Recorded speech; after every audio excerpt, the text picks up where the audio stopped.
Welcome to Colney Talk Podcast.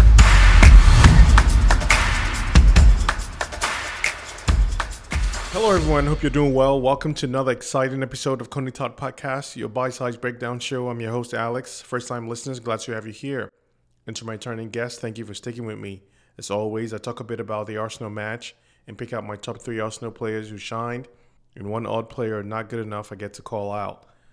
Arsenal took care of business at home against Ipswich, but they made it a bit harder than it should have been, albeit offside goal and good scoring chances that we had that would have put this game to bed early. But we had a tough time dealing with low block defending from Ipswich, similar to Everton, Fulham, or some of these other teams that are so good, or they feel that's the only way that they have to defend against Arsenal, mid-block, low block.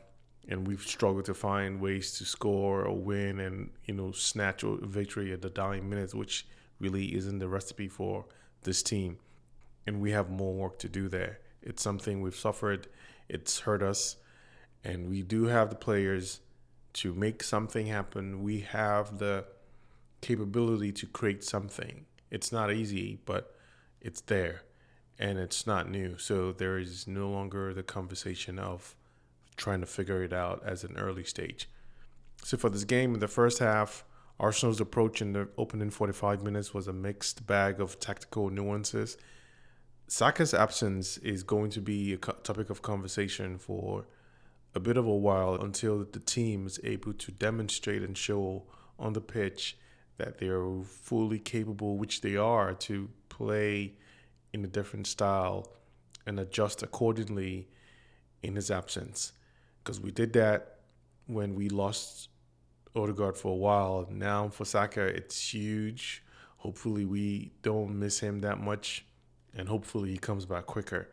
But Saka's absence are forced to reckon with, and also forced a reshape of our attacking structure, obviously.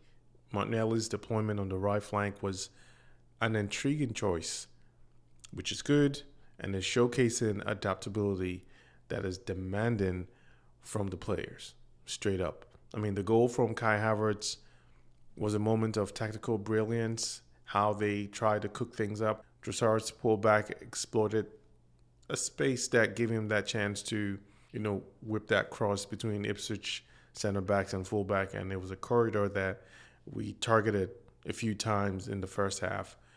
Long balls, side plays. We tried a combination of things, but it wasn't easy, and that's what we tried to do repeatedly throughout the half. And for this goal, it was mainly a credit to a lot of hustle plays from Arsenal.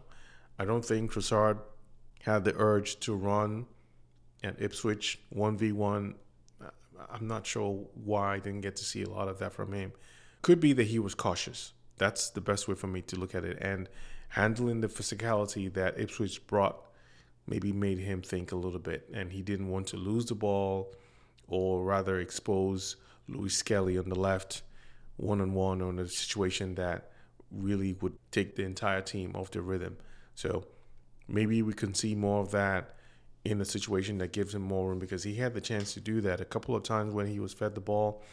I thought I would see Trossard make those runs, but that didn't happen.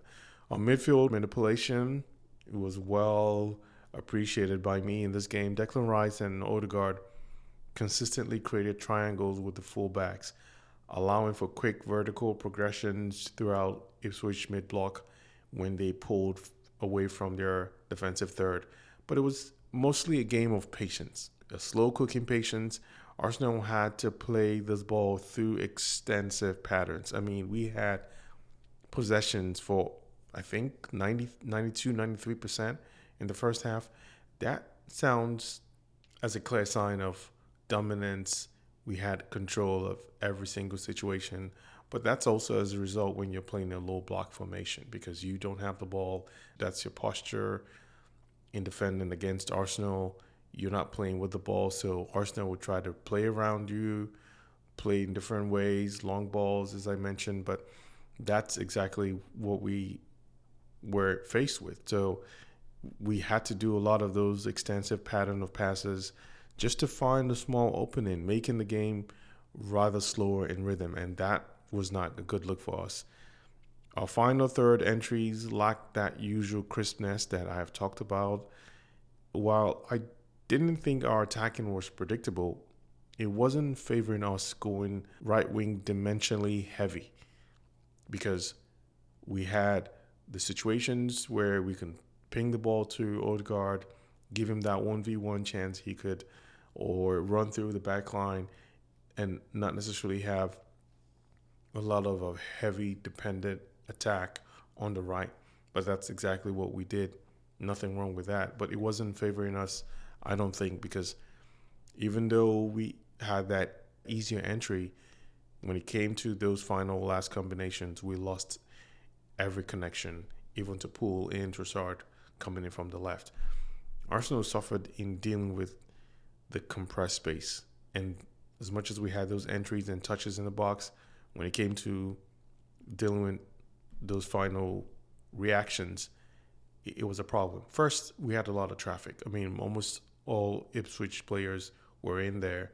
So I'm not saying this without consideration of how tight those spaces were. But we didn't have those quick plays either to make it more to our advantage. So when we had all Ipswich players stationed, you best believe all those rebound balls would give them a chance to somewhat feel like they could counterattack and go forward.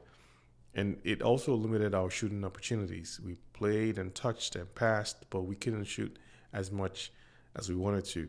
You can make the argument that we didn't move quicker, and that's where I stand, to get the shots up, because we could have done that. Ricochet, every intent to cause more chaos is what we needed. But we, again, slow cooked this, tried to play in certain rhythm, but it didn't help us in that way. And that's really how we rounded up the first half. In the second half, Arsenal's approach evolved. There were pockets of quality that, differed from the first half, particularly in our counter pressing. The team showed a heightened urgency to win the ball back in Ipswich half, which we did a lot of times. It was very impressive. It led to so much promising transitions to cut away from a little of the players out from where they were.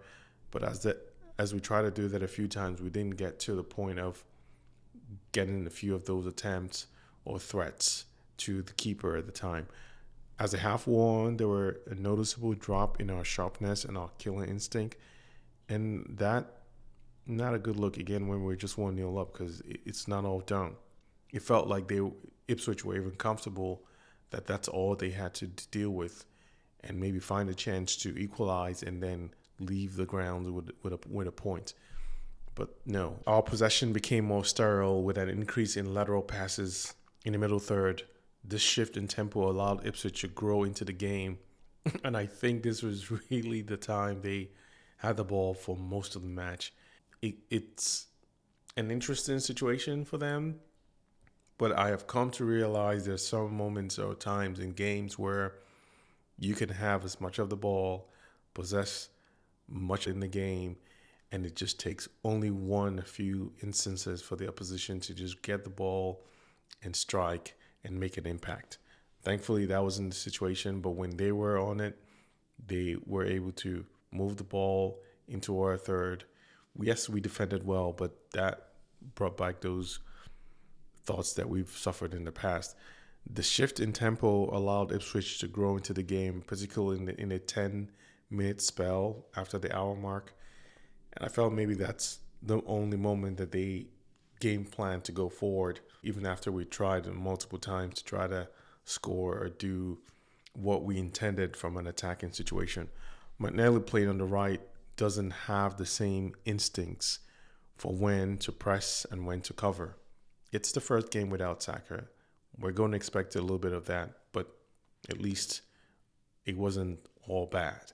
This led to some disjointed moments in our high press, and I'll really put that more on Odegaard, not being able to handle Ipswich's physicality, because it's worth noting that our pressing structure wasn't as effective.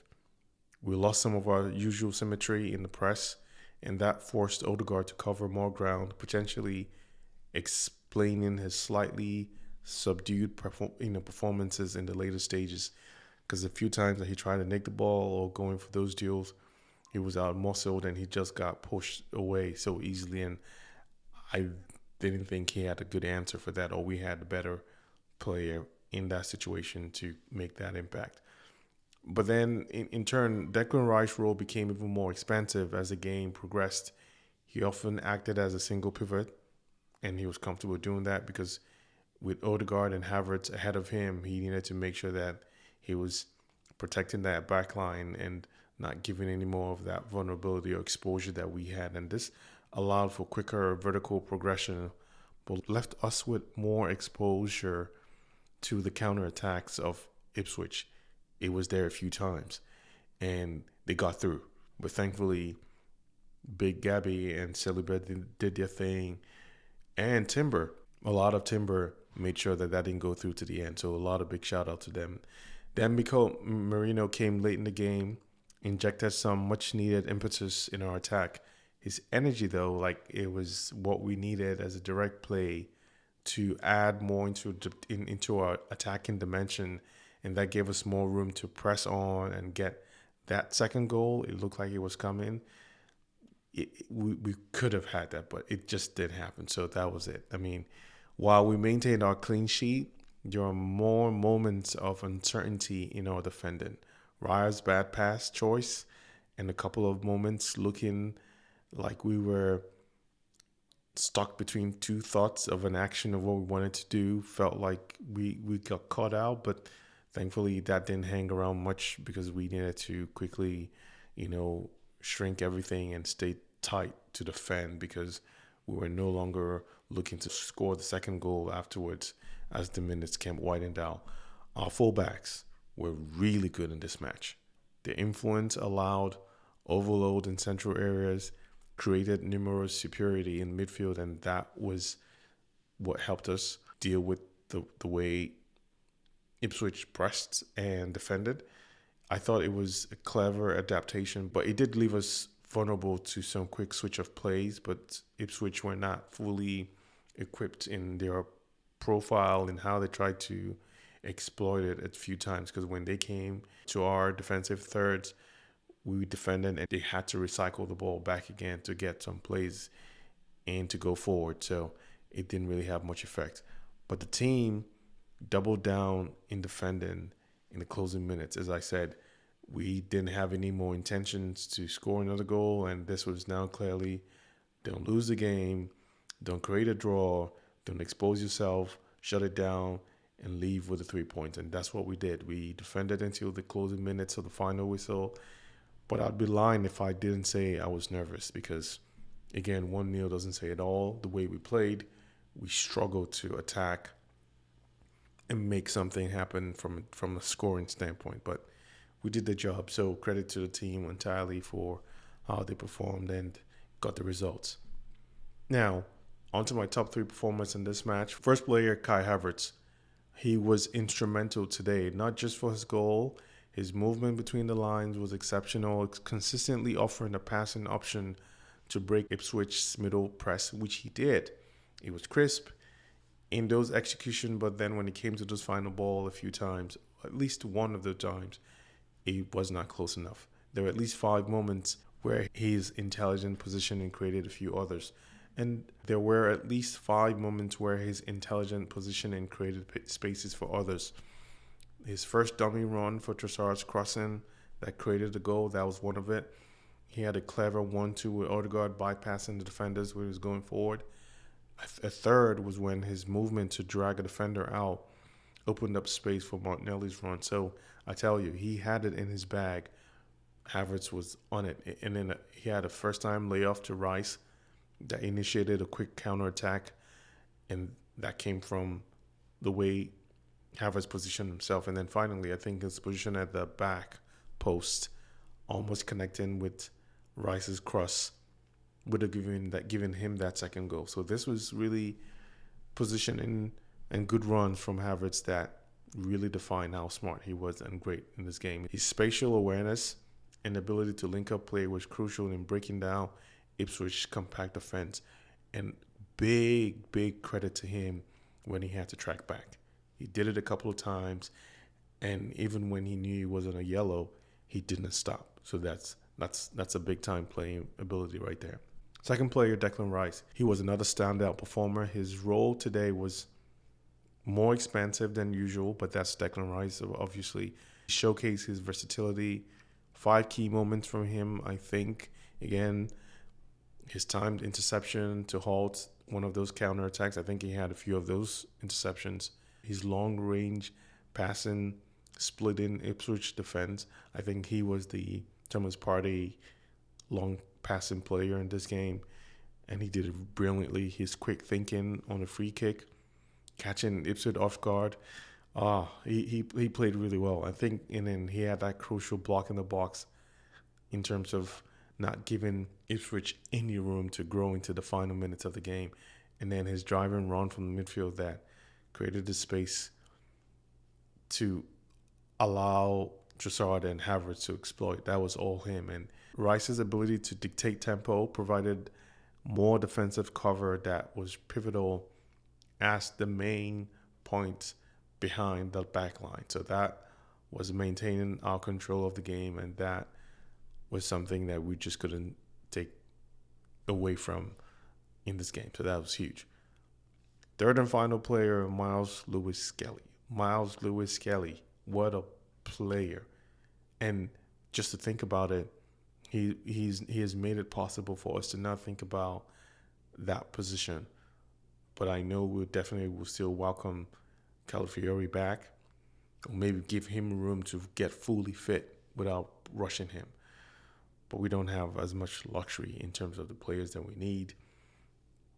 This game sort of reminds me that it's best suited for Zinchenko, where he can have some of his line-breaking passes that no one else in the squad, I don't think, can do that. But this is about the top performer, Myles Lewis-Skelly. His minutes were amazing. He played huge. He was confident. He played like he belonged. And he played through balls that carved up Ipswich defend. In the middle of the park, he was able to maintain, the press, handle a lot of the, duels. He didn't really get knocked off the ball. So this, again, shows that he is fully acclimated into the team. His press-resistant dribble, evading 2 challenges in the midfield, his interception near our box, showcasing his defensive awareness, his 1-2 touch passing, interjecting pace in our play that was needed, and had that clever dummy click, creating space for Trossard's shot. I mean, this is, if I told you this is an academy player right now that didn't just get promoted, you'd be wondering, where has he been all this time? But he's been there, and this is his moment, and he's taking it and doing it phenomenally. And I couldn't be much more happier for him, because his performance, to me, suggests like he's ready for more first-team opportunities, if not already. Like the way he's already getting this first-team calls and, starts, it's now becoming normal. Like he did that in the Champions League. Now he's doing it a few more times now in the Premier League. That's huge. And it's definitely offering a different dynamic to a midfield. But now it also entices us to do more and push more on him, because he has been able to deliver, respond, and do it brilliantly. So that's a huge shout out for him. No odd player today, but I just have a few things to talk about in terms of our defensive vulnerabilities. Despite our clean sheet, there were moments where our defense looked shaky. Just a few moments. Our high line, while effective in our compressed space, left us exposed to quick transitions, but it wasn't that bad. There were at least 3 instances where Ipswich forward got in behind, only to be let down by poor finishing. Our ball control in deep areas was also concerning at times. The centre-backs, particularly Big Gabby, had moments of loose passing that could have been punished by more clinical players. And, we saw the same with some poor choice pass from Raya as well, that, again, a better player would have punished us. But that's thankfully something that we are not talking about at length, but just talking about how much we dropped in our defensive concentration. But I'm not going to forget to give a shout out to Big Timber. He was equally impressive as Miles Lewis-Kelly, and he was amazing. And I feel like he's scratching his sharpness is going to do something much bigger, even now that we need all our big-time players to do things. Now, for this whole game, the team knows there's a pressure to adapt without Saka. I'm going to call his name, but you're going to hear more about his absence.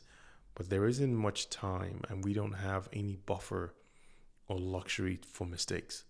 Jesus and Trossard now more than ever have to bring their playmaking abilities in a huge way, or else Arteta, I think, have to start experimenting with Ethan Nwaneri in some shape or form when we don't have this sharp, top quality players not delivering. Because in Saka's absence, we've been able to overshadow that and deal with a lot of the positives that he's been able to bring and give us the points, the victories, not just him alone, but his presence. So now we need to have these players show up and do it while Saka's absent. And here's to hoping the squad steps up and delivers, because I know they can. And we'll always be behind them, supporting them no matter what. Okay, that's all for now. Join me next time as I continue to briefly break down the intricacies of Arsenal's play. Remember, like, subscribe, and share. Until then, take care.